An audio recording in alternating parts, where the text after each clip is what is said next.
নমস্কার বন্ধুরা, চলছে তোমাদের মাধ্যমিক পরীক্ষা এবং আজকে ছিল তোমাদের মাধ্যমিকের ভূগোল পরীক্ষা। আমি জানি তোমাদের প্রত্যেকের মুখে চওড়া হাসি যারা আজকে ভূগোল পরীক্ষা দিয়ে এসেছো। কারণ কি, তোমাদের এই সঙ্গী ছিল, সারা বছরের সঙ্গী ছিল পূজা প্রকাশনী প্রাইভেট লিমিটেডের 10ম শ্রেণীর ভূগোলের এই চ্যালেঞ্জার বইটি।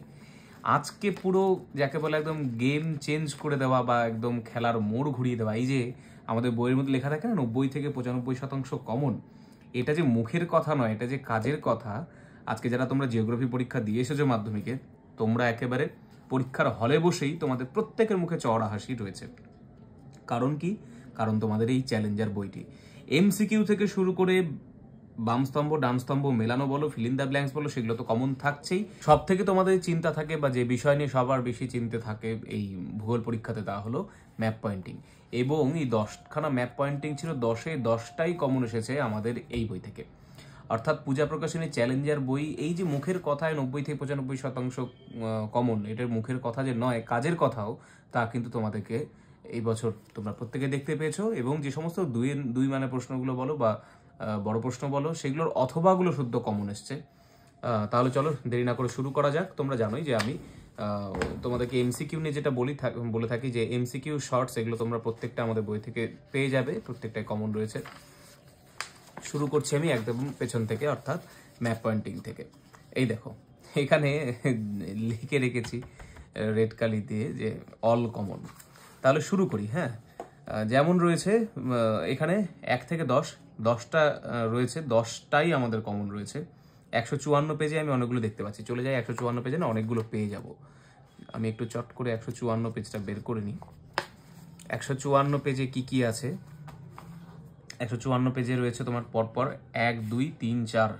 আচ্ছা, সাতপুরা মহানদী, কোলেরু হ্রদ কোথায়? যে কোলেরু হ্রদ, এই দেখো দক্ষিণ ভারতের সাধু জলের হ্রদ বা কোলেরু হ্রদ অন্ধ্রপ্রদেশ, এভাবে দেওয়া রয়েছে। সর্বাধিক বৃষ্টিপাতযুক্ত স্থান মসিনরাম, এটা দেওয়া রয়েছে এখানে। আর কি রয়েছে? 154 নবসেবা বন্দর, এই যে হাইটেক বন্দর। এই যে দেখো, এই যে জিনিসগুলো ভারতের হাইটেক বন্দর, তার মানে এটা এলেও তোমরা পারতে। আবার ধরো ব্র্যাকেটে দেওয়া রয়েছে মেনশন করে নবসেবা। তার মানে এই যে ট্রিক, প্রশ্নপত্র ঘুরিয়ে দেওয়ার যে ট্রিক, সেটা তোমরা এই বই ফলো করার জন্য তোমরা সেই ট্রিকটা ধরে নিতে পারবে। চলে যায় 155 পেজে। 155 পেজে অনেকগুলো রয়েছে। আচ্ছা, এখানে আমাদের একটু টাইপিং ইয়ে ছিল। এখানে দক্ষিণ ভারতের ল্যাটেরাইট মৃত্তিকা অঞ্চল, পশ্চিমঘাট পর্বত, এটা দেখিয়ে দিতে হবে। তো এটা একটা রয়েছে। এর পাশাপাশি কি রয়েছে? যে পূর্ব ভারতের ম্যানগ্রোভ অরণ্য, সুন্দরবন, এটাও রয়েছে দেখলাম। এই যে 8 না কোথায় গেল? এই 6 নম্বর প্রশ্ন। এই দুটো গেল। আর একটা রয়েছে আখ উৎপাদন অঞ্চল, ভারতের প্রধান, দেখতে পেয়েছো? এই যে দেখো, এখানে আখ উৎপাদক অঞ্চল, তোমাদের বইয়ে সে ইক্ষু উৎপাদক অঞ্চল, একই বিষয়। চলে আসি এবার 156 পেজে আছে বোধহয় ভারী ইঞ্জিনিয়ারিং শিল্প কেন্দ্র, পূর্ব ভারতের, চিত্তরঞ্জন, হয়ে গেল। তারপরে আছে 152-তে চণ্ডীগড় তুমি পেয়ে যাবে 152-তে, এই যে চণ্ডীগড়। ঠিক আছে, তাহলে দেখো 10-এ 10 একদম, মানে শুরুতেই ম্যাপ করতে গিয়ে তোমাদের মুখে হাসি ফুটেছে, এটা তো বোঝা গিয়েছে। চলে যাই এবার আমরা তার আগের পেজে, বিভাগ উম।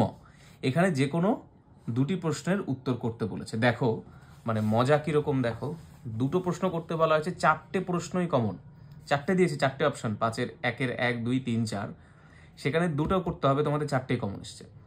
তো আমি জানি না তোমরা কে কোনটা লিখেছো, কমেন্ট সেকশনে তোমরা বলবে হ্যাঁ কে কোনটা লিখেছো। শুরু করি প্রথমটা দিয়ে। হিমবাহের ক্ষয়কার্যের ফলে সৃষ্ট 3টি প্রধান ভূমিরূপ উদাহরণ সহ আলোচনা করতে বলেছে। এটা রয়েছে আমাদের 32 পাতাতে। চলে যাই 32 পাতা। ওই যে আমরা বছরের শুরুতে বলি না যে 90 থেকে 95% কমন, সেটা যে মুখের কথা নয়, ভূগোল পরীক্ষা দিয়ে কিন্তু তোমরা বুঝতে পেরেছো। এই দেখো, হিমবাহের ক্ষয়কার্যের ফলে সৃষ্ট 3টি ভূমিরূপের বিবরণ। এই যে দেখো অথবা, আমি বারবার তোমাদেরকে অথবাতে জোর দিই এই কারণে যে এই অথবাগুলো পড়তে হবে। অথবাগুলো এই পূজা প্রকাশনী চ্যালেঞ্জারের দেওয়া অথবাগুলো থেকেও প্রশ্ন থাকে। আজকে আমি প্রশ্ন মেলানোর সময় তোমাদের দেখিয়ে দেব যে আমাদের এই অথবা কতটা গুরুত্বপূর্ণ। পাশে ডায়াগ্রাম দেওয়া ছিল, নিশ্চয়ই তোমরা এভাবে ডায়াগ্রাম দিয়ে করেছো, এই আশা রাখছি নম্বর ভালো তোলার জন্য। 5-এর 2 এটা কি বলেছে? ট্রপোস্ফিয়ার এবং স্ট্র্যাটোস্ফিয়ার স্তরের বৈশিষ্ট্যগুলো আলোচনা করতে বলেছে। 59 পেজে রয়েছে, 59। এই দেখো, বায়ুমণ্ডল, ট্রপোস্ফিয়ার এবং স্ট্র্যাটোস্ফিয়ার আলোচনা করতে বলেছে। ডায়াগ্রাম কিন্তু মাস্ট, আমি কিন্তু বারবার তোমাদেরকে যখন জিওগ্রাফি নিয়ে আলোচনা করেছিলাম ক্লাসে বা ইয়েতে তোমাদেরকে মানে বইটা যখন দেখাচ্ছিলাম ডেমনস্ট্রেশনে, তখন কিন্তু বারবারই জিনিসটা উল্লেখ করেছিলাম যে ডায়াগ্রাম কিন্তু মাস্ট। তোমরা নিশ্চয়ই দিয়েছো, কারণ তোমরা এই বই পড়েছো, জানো কীভাবে জিওগ্রাফির অ্যান্সার লিখতে হয়। 2-3 বলেছে পৃথিবী নিরক্ষীয় নিম্নচাপ বলয় এবং মেরুদেশীয় উচ্চচাপ বলয় সৃষ্টির কারণগুলো লিখতে বলেছে। 56 পেজে রয়েছে এটা। এই যে দেখো, নিরক্ষীয় নিম্নচাপ বলয় এবং মেরুদেশীয় উচ্চচাপ বলয় সৃষ্টির কারণগুলো ব্যাখ্যা করতে বলেছে, একদম পয়েন্ট করে করে দেওয়া রয়েছে। তারপরে চলে যাচ্ছি লাস্ট প্রশ্ন, এটার চিত্রসহ জোয়ার ভাটার কারণগুলো লিখতে বলেছে। 80 পেজে রয়েছে আমার 80, এই যে চিত্রসহ একদম সচিত্র, এভাবে তোমাদের কিন্তু এটা করতে হতো। মানে তোমরা সচিত্র এখানে বলেছে, আমি জানি তোমরা চিত্র না চাইলেও তোমরা চিত্রটা এঁকে দিতে, কারণ আমরা পূজা প্রকাশনী চ্যালেঞ্জারে তোমাদেরকে ট্রিক্সগুলো দেখিয়ে দিই কীভাবে জিওগ্রাফিতে নম্বর তুলতে হবে। আচ্ছা, এখানে দেখো 5-2 বলেছে যে কোনো 2টি প্রশ্ন উত্তর দাও। 4টে রয়েছে, তার 4টের মধ্যে 2টো প্রশ্ন আমাদের কমন এসছে। তোমরা যারা এই বই পড়েছো নিশ্চয়ই এই 2টো প্রশ্নের উত্তর লিখেছো। যেমন ভারতে গম চাষে অনুকূল প্রাকৃতিক পরিবেশে বর্ণনা করতে বলেছে। 139 এটা রয়েছে। এই যে গম উৎপাদনে অনুকূল পরিবেশ, একদম বিষয় ধরে এরকমভাবে লেখা, কতটা বৃষ্টিপাত, কি কি বিষয়, অর্থনৈতিক পরিবেশ কীরকম প্রয়োজন, সেটা এভাবে লিখেছো। চলে যাচ্ছি তারপরে 4 নম্বর প্রশ্নটা আমাদের কমন এসেছে। ভারতের নগরায়নের 5টি সমস্যা আলোচনা করতে বলেছে। এটা আমাদের 41 পেজে রয়েছে, 141 আর কি, 141 পেজে রয়েছে এটা। এই যে দেখো, ভারতের নগরায়নের প্রধান সমস্যাগুলোকে আলোচনা করতে বলেছে। পেয়েছো? এভাবে নিশ্চয়ই পয়েন্টগুলো করে করে তোমরা লিখেছো। এ তো গেল এদিকে। এবার যাচ্ছি আমরা উল্টো দিকে, মানে 4-এর। তাই আমি এদিক থেকে শুরু করি। আচ্ছা, 4-এর আমি একটু বলে নিতে হবে কতগুলো কি করতে বলা হয়েছিল। 4-এ বলেছে বিকল্প প্রশ্নগুলোকে দেখতে বলেছে। আচ্ছা, সংক্ষিপ্ত ব্যাখ্যা, তার মানে এখানে সবগুলো করতে হবে, তার অথবাগুলোকেও দেখে করতে হবে। আচ্ছা, তাহলে উল্টো থেকে যাই। 4-এর 4 নম্বর, 2টো আছে, 2টোই কমন। দেখো প্রথমে কি বলেছে, উপগ্রহ চিত্রের প্রধান বৈশিষ্ট্য, 3টি বৈশিষ্ট্য লিখতে বলেছে। 148 পেজে রয়েছে আমার। বইখানা ছোট হতে পারে, তবে তার যে কি গুরুত্ব তোমরা বুঝেছো। এই উপগ্রহ চিত্রের বৈশিষ্ট্য পেয়ে গিয়েছো। আচ্ছা, 152তে রয়েছে ভূ বৈচিত্র্য সূচক মানচিত্রের 3টি প্রধান সুবিধে লিখতে বলেছে। 4-এর যেটা অরটা আর কি, এই যে 4-এর অর। আচ্ছা, তারপরে চলে যাচ্ছি আমি 4-এর 3, তার অথবাটা আমাদের কমন এসেছে। পাঞ্জাব হরিয়ানা কৃষি উন্নতির কারণ, 110 পেজ। ঝটপট চলে যাচ্ছে 110।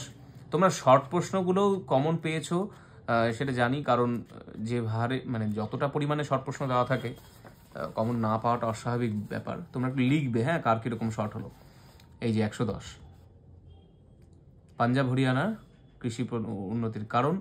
4-এর 2-এর দুখানাই কমন এসেছে, মানে যেটা মূল প্রশ্ন সেটাও কমন এসেছে, বর্জ্য ব্যবস্থাপনা বিভিন্ন পদ্ধতি। আর একটা অর্ডার রয়েছে, ভাগীরথী অথবা হুগলি নদীর উপর বর্জ্যের প্রভাব আলোচনা করতে বলেছে। 91, 92 পরপর 2টো পেজে 2টো প্রশ্ন রয়েছে। দেখো, একদম সাজেস্টিভ, ওই যে প্রথমে বলি পূজা প্রকাশনী প্রাইভেট লিমিটেডের এই বইগুলো বছরের প্রথম থেকে সাজেস্টিভ বইতে, বছরের প্রথমেই সাজেশন হাতে, একদম দেখো পরপর 2খানা প্রশ্ন, সেই 2টো প্রশ্নই আমাদের পরীক্ষাতেও পরপর চলে এসছে। এই যে দেখো, দেখেছো অথবা প্রশ্নগুলো কেন বারবার করে পড়তে বলি। এই দেখো, অথবার গুরুত্ব এবার বুঝতে পারবে তোমরা। আর এই যে বর্জ্য ব্যবস্থাপনা পদ্ধতি হয়ে গেল আমার এদিকে 4-এর 2। এবার চলে যাই 4-এর 1 নম্বরে।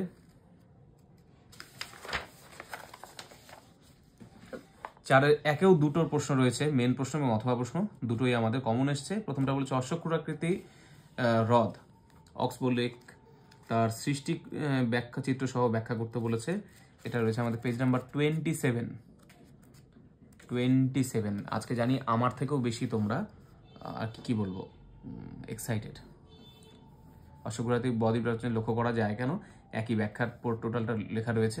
চিত্রটা খালি এখানটায় দেওয়া নেই, তোমরা নিশ্চয়ই চিত্রটা দিয়ে দিয়েছো। আচ্ছা, তারপর আরেকটা বলেছে আয়ন বায়ু পশ্চিমা বায়ুর মধ্যে 3টি পার্থক্য, 54 পেজ, 51, 54 আয়ন বায়ু পশ্চিমা বায়ুর পার্থক্য। আমি কিন্তু প্রথমে বলেছিলাম যখন ডেমো দিচ্ছিলাম এই বইয়ের, যে পার্থক্যগুলো সবসময় পয়েন্ট করে করে লিখবে, এতে দেখতেও ভালো লাগে এবং সিস্টেমেটিক ওয়েতে পার্থক্যটা লেখা যায়। নিশ্চয়ই তোমরা তাই করেছো। চলে আসি এবার আমরা 3-3-এও একই রকম, জানো এগুলো 2 মার্কসের প্রশ্ন, বিকল্পগুলোকেও দেখতে হয়। 3-এর 1 আমাদের অটটা মানে অথবাটা কমন এসছে। অ্যালবেডোর সংজ্ঞা দিতে বলেছে। 49 পেজে রয়েছে আমাদের অ্যালবেডো। এই যে অ্যালবেডো পেয়েছো। তারপরে এসছে সিজিই কি, এটা রয়েছে আমাদের পেজ নাম্বার 76-এ। এই বাবা এখনই বেরোলো। এই যে সিজিই কাকে বলে বা সিজিই কি, একই জিনিস। আচ্ছা, এবার বলছে বিষাক্ত, 3 নম্বর বিষাক্ত বর্জ্যের সংজ্ঞা দিতে বলেছে, অথবা বলেছে বর্জ্যের পৃথকীকরণ বলতে কি বোঝায়। দুটোই আমাদের কমন এসছে, আমি দেখিয়ে দেবো। 90 আর 88। 90-তে বিষাক্ত বর্জ্য কাকে বলে, যে পেয়ে গেলে। আর এরই অথবাটা রয়েছে বর্জ্যের পৃথকীকরণ। এই যে কিভাবে বর্জ্যের পরিমাণ পৃথক করা যায় বা হ্রাস করা যায়, একই ব্যাপার। আচ্ছা, এবার বলছে কচ্ছের রণ কি আর কৃষি বনসৃজনের সংজ্ঞা দাও। দুটোই কমন আমাদের, দুটোই এসছে, অথবাটাও কমন এসছে। 104 আর 113। প্রথমে 104টা দেখিয়ে দিই। কচ্ছের রণ শব্দের অর্থ কি বা কচ্ছের রণ কি পেয়ে গেলাম।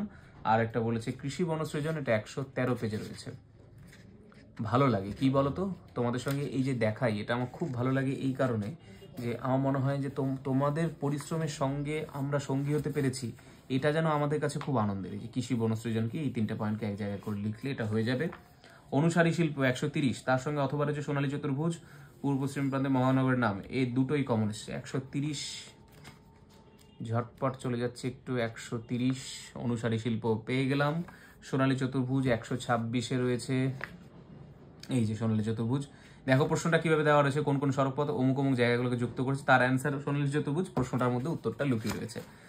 আচ্ছা, এবার বলেছে 3-6, তার আমাদের অথবাটা কমন এসছে। উপগ্রহের সেন্সার কি, এটা তো এক্ষুনি দেখলাম কোন একটা প্রশ্ন মেলাতে গিয়ে। 148 পেজে রয়েছে। এই যে সেন্সার কি বা উপগ্রহের সেন্সার কি পেয়ে গিয়েছি, এই হলো বিষয়। আর তার আগের পেজে আমাদের ওই ইয়েগুলো রয়েছে, fill in the blanks, MCQ, এগুলো তোমাদের প্রত্যেকটা আমাদের এই বই থেকে এসেছে। 1-2টি শব্দ, যেমন পর্বতে পাদদেশে নদীর কার্যের ফলে শঙ্কু আকৃতি ভূমিরূপ সৃষ্টি হয় তাকে কি বলে, প্রত্যেকটা এগুলো এই আমাদের সিম্পল যে সিঙ্গেল সেন্টেন্সের উত্তরগুলো রয়েছে সেগুলো প্রত্যেকটিতে রয়েছে। অর্থাৎ 2025-এর মাধ্যমিকের ভূগোল পরীক্ষাতে এই যে 90 থেকে 95% কমনের যে কথাগুলো আমরা বলে থাকি বা আমাদের দেখবে প্রত্যেকটা বইয়ের মধ্যে এই ট্যাগটা লাগানো রয়েছে, এবং তোমাদের মতোই হাসি মুখটা এখানে দেওয়া রয়েছে যে পরীক্ষা দিতে বসে হাসি মুখ হবে। ঠিক আজকে তাই হয়েছে। দেখা হচ্ছে আবার আগামীকালকে পরীক্ষা নিয়ে। তোমাদের পরীক্ষা ভালো হোক, প্রস্তুতি ভালো হোক, এই আশা রাখছি।